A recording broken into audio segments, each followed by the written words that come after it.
Bonjour à tous, c'est un grand plaisir d'être ici aujourd'hui avec vous. Soyez bienvenus. Qui parmi vous a aimé la période scolaire? Quels sont vos souvenirs de cette époque? Soit-il les primaires, les secondaires, les pré-universitaires ou bien l'universitaire. En effet, j'ai toujours aimé étudier depuis petit. Et cet amour pour les études m'accompagne encore aujourd'hui. Et l'un des derniers cours que j'ai suivis, je l'ai fini à la fin de 2016. Mais il y avait une période dans ma vie où je ne voulais rien savoir de l'école. Et cela s'est passé avant d'aller à l'université.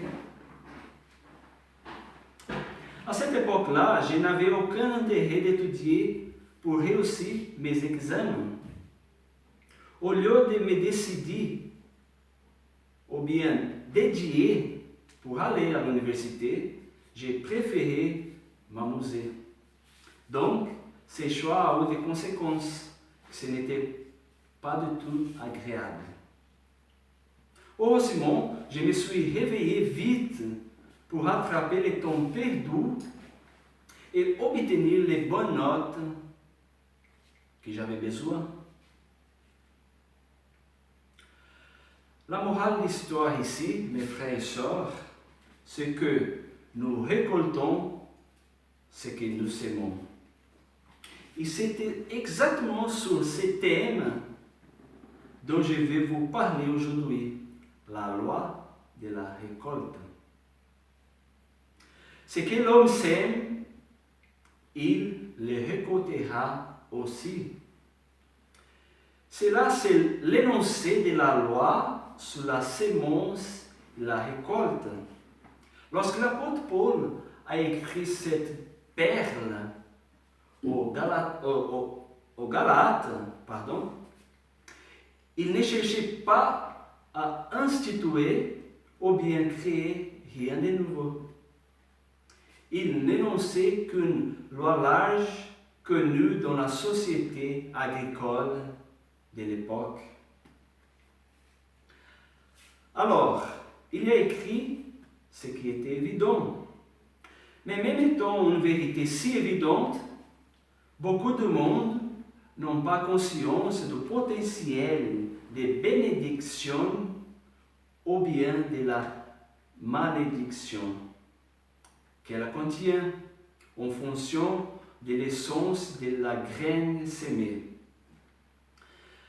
Galates chapitre 6, versets 7 et 8, il dit: ce qu'un homme aura semé, il les moissonnera aussi. Celui qui sème pour satisfaire ses propres désirs, donc livré à lui-même, récoltera ce que produit cet homme, c'est-à-dire la corruption. Mais celui qui sème pour l'esprit, moissonnera lui ce que produit l'esprit, la vie éternelle. Dans ce passage, l'apôtre Paul parle sur l'un des principes les plus puissants de la Bible, nommé la loi de la moisson. Et il s'exprime généralement comme suit: vous récoltez ce que vous semez.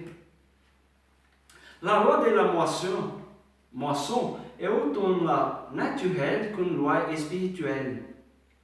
Il est vrai qu'en agriculture, on récolte ce que l'on sème, mais c'est aussi une grande vérité spirituelle que vous récoltez ce que vous semez.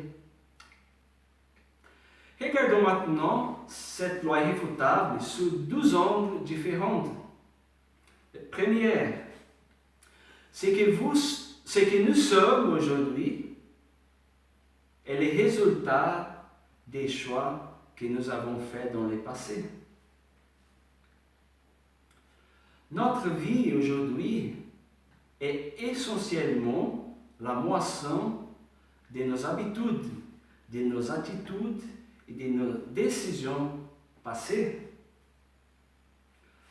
La loi de la récolte peut être résumée comme ça. Chaque choix a des conséquences. Les bons choix ont des bonnes conséquences, n'est-ce pas? Et les mauvais choix ont des conséquences néfastes qui parfois sont irréversibles. L'une des valeurs les plus importantes que nous devons enseigner à nos enfants, qui constitue l'avenir de l'Église, est qu'ils doivent faire des bons choix, des choix sages, car les choix ont des conséquences.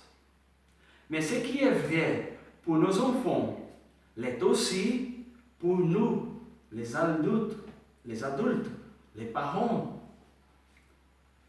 Qui nous sommes et où nous en sommes aujourd'hui est le résultat d'une combinaison de facteurs. Nos parents et notre famille nous ont influencés. Notre société et nos circonstances nous ont également influencés. Mais nos choix ont été les principaux facteurs de notre attitude, de notre position et de notre caractère. Nos circonstances ont eu un impact sur notre vie. Une grande partie de notre situation actuelle résulte directement d'une série de choix que nous avons faits auparavant. Il y a 3 réalités sur la loi de la récolte. Première réalité, on récolte toujours ce qu'on sème. Si vous plantez des semences de gazon, vous ne vous attendez pas à récolter du maïs. Un agriculteur qui cultive du soja sait qu'il récoltera du soja. Chaque type de grain pousse exactement comme il est. Les graines de tomates génèrent des tomates. Les graines de citrouilles, alors, génèrent des citrouilles. Ancien Testament. Jacob est un bon exemple de ces principes spirituels. Il n'était pas le premier-né et quand même sa mère et lui ont élaboré un plan pour voler les droits de primogéniture et la bénédiction qui appartenait à juste titre à son frère aîné. Quand Isaac était vieux et aveugle, Jacob entre dans sa chambre avec les vêtements de chasse d'Ésaü et il se couvre les bras avec des poils de chèvre afin que son père puisse penser qu'il était Ésaü. Donc, le nom signifie poilu. Jacob a planté les graines de la tromperie dans sa famille. Des années plus tard, il a également été victime de la tromperie. Son oncle Laban l'a amené à épouser Léa à la place de Rachel. Et des années plus tard, ses fils l'ont à nouveau séduit en lui disant que Jacob, son préféré, avait été tué par un animal sauvage. Si nous sommes amers et agaçants, ne soyez pas surpris si vous recevrez l'hostilité des autres. Mais si nous sémons des grains de gentillesse, de sympathie et d'amour, on trouvera d'autres personnes gentilles et aimantes. Jésus a dit, en effet, chaque arbre se reconnaît à ses fruits. On ne cueille pas des figues sur des chardons et on ne récolte pas non plus du raisin sur des ronces. Luc 6,44. Actuellement, est-ce que nous récoltons la même chose que nous sémons? Deuxième réalité, vous récoltez toujours plus que ce que vous sémez. Les graines ne se produisent pas un par un. Ils se multiplient de manière exponentielle. Lorsque vous plantez un haricot, une tige d'haricot se développe et produit plusieurs gousses contenant des dizaines de haricots. Un petit grain d'avocat devient un grand arbre d'avocat puissant qui produit des milliers d'avocats tout au long de sa vie. Un petit mot, une action ou un choix peut sembler petit, mais il peut en résulter une récolte en masse. Il y a 4000 ans environ en arrière, Dieu a promis à Abraham et à Sarah qu'ils auraient un fils. Mais les années ont passé et aucun fils n'est venu. Alors, Sarah a décidé d'aider Dieu et a suggéré à Abraham de prendre sa serveuse Agar comme son épouse. Et Abraham a accepté. Quel choix? Agar a donné naissance à un fils nommé Ismaël. Plus tard, Sarah a donné naissance à Isaac. Et ces deux frères ne s'entendaient pas du tout. Quelles ont été les conséquences du choix de Sarah? Ismaël était l'ancêtre de tous les peuples arabes et Isaac était l'ancêtre des Israélites. Et ça se passait il y a environ 4000 ans en arrière. Alors, vous récoltez plus ce que vous semez. Les grains sont petits, mais elles deviennent des grandes plantes. Vous pensez peut-être qu'un petit mot ou une petite action, c'est insignifiant, mais il se multiplierait et grandirait toujours en grandes conséquences. Il y a un cycle de récolte qui est vrai dans la vie aussi bien que dans l'agriculture.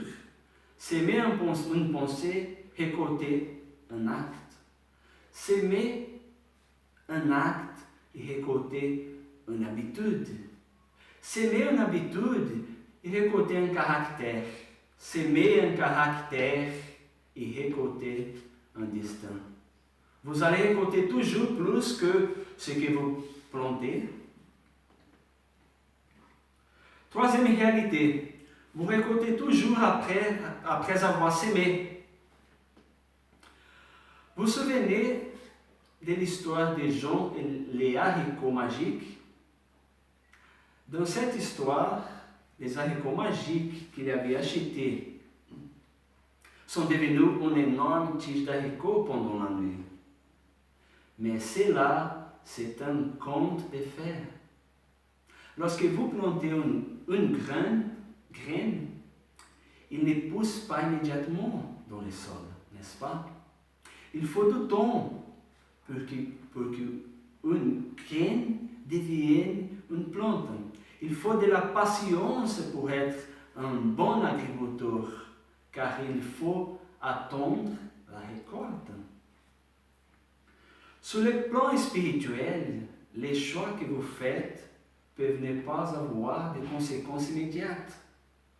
Mais cela ne signifie pas qu'ils ne viendront pas, parce qu'on récolte toujours après avoir sémé. C'est une loi naturelle.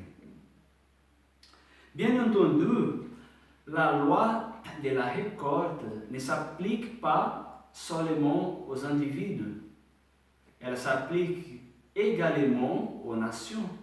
Encore dans l'Ancien Testament, Israël s'est détourné de Dieu et a commencé à adorer les idoles de leurs voisins.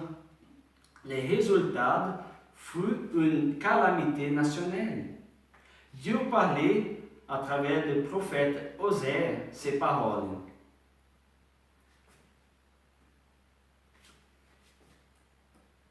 Israël a rejeté les biens. L'ennemi les poursuivra.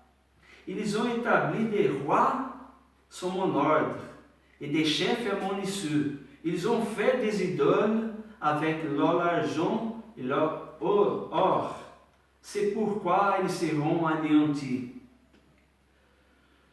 Puisqu'ils ont semé du vent, ils moissonneront la tempête. Ils n'auront pas un épi de blé. Ce qui poussera ne donnera point de farine. Et s'il y en avait des étrangers, la dévoreraient. Ainsi Dieu donne la version de la loi de la moisson à l'Ancien Testament. Il sème les vents et récolte les tempêtes. Osée 8, 3, 4, 7. En ce moment, vous pouvez vous sentir frustré par une situation ou découragé par les mauvais choix que vous avez faits dans le passé. Mais voici la bonne nouvelle. En Jésus-Christ, il y a toujours de l'espoir pour vous, pour moi et pour tout le monde. Il y a une grande promesse dans la loi de la récolte. Vous ne pouvez rien faire avec votre passé, mais vous pouvez certainement faire quelque chose pour votre avenir. Regardons la loi de la récolte sous un deuxième angle différent. Ce que vous serez demain sera le résultat des choix que vous faites aujourd'hui. C'est vérité pour vous, c'est une vérité pour vous, pour moi et pour tout le monde. La Bible parle de deux types de plantations. La plantation dans la nature pécheresse et une plantation dans l'esprit. Nous pouvons donc tirer des enseignements de cette vérité. La vie égoïste est autodestructrice. En Galates 6:8, Paul dit: celui qui sème sa chair récoltera la destruction par la chair.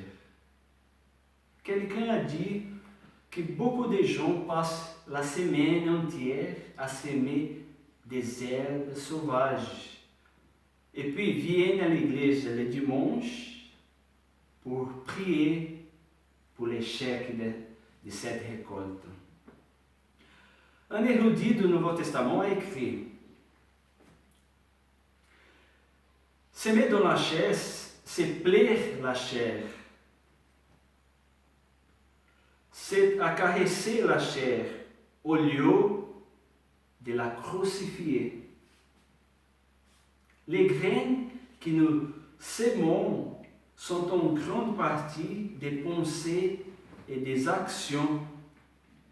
Chaque fois que nous permettrons notre esprit de nourrir une rancune, une plainte, ou nous vautrer dans la pitié de nous-mêmes, nous sémons dans la chair. La Bible ne dit pas que si vous plantez de mauvais choix, vous pouvez en récolter de mauvaises conséquences. Pas toujours. C'est une loi irréfutable.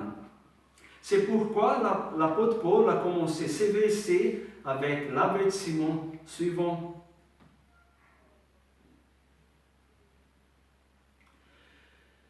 Ne vous y trompez pas, on ne se moque pas de Dieu. On ne peut pas vivre dans le péché et constater que Dieu ne nous voit pas. Simplement, ce n'est pas encore l'heure de la récolte. Soyons patients. On ne peut pas profiter de notre récolte jusqu'à l'éternité. Lorsque la plupart des gens parlent de Galates 6:7, par exemple, ils parlent de l'aspect négatif de la plantation des mauvais choix. Mais je pense que nous devrions vraiment nous concentrer sur les bons côtés, sur les bonnes choses. La Bible dit, celui qui sème selon l'esprit récoltera la vie éternelle, au verset 8. Il y a 12 jours par semaine dont nous ne devrions pas nous inquiéter. L'un de ces jours, c'était hier, avec les erreurs, les soucis, les échecs, les fautes. Hier est passé pour toujours. Et il est hors de notre contrôle. Un autre jour que vous ne devez pas vous inquiéter, c'est le lendemain. Avec ses éventuels soins et charges. Le soleil de demain se lèvera en beauté. Au derrière, un masque de nuages. Mais il se lèvera seulement. Cela ne laisse à nous qu'un jour. C'est aujourd'hui. N'importe qui, par la grâce de Dieu, peut mener le combat d'un jour. Lorsqu'on se concentre uniquement sur l'amertume des erreurs du passé ou sur la peur de ce qui pourrait arriver demain, on perd complètement le cadeau de vivre aujourd'hui. Vous avez pensé déjà à cela? Donc, vivons un jour à la fois. Ce que Jésus voulait dire quand il dit « Ne soyez pas inquiets pour demain, parce que demain prendra soin de lui-même. Chaque jour suffit à votre mal. » Matthieu 6:34. Jésus ne voulait pas s'inquiéter pour aujourd'hui. Il a dit que lorsque vous ferez les bons choix, demain prendra soin de vous. Dans le verset qui précède, il dit, mais cherchez d'abord son royaume et sa justice, et toutes ces choses te seront ou vous seront données en plus. Matthieu 6:33. Vous ne pouvez rien faire avec la récolte de l'année dernière. Mais vous avez encore le temps de faire quelque chose pour la récolte de l'année prochaine.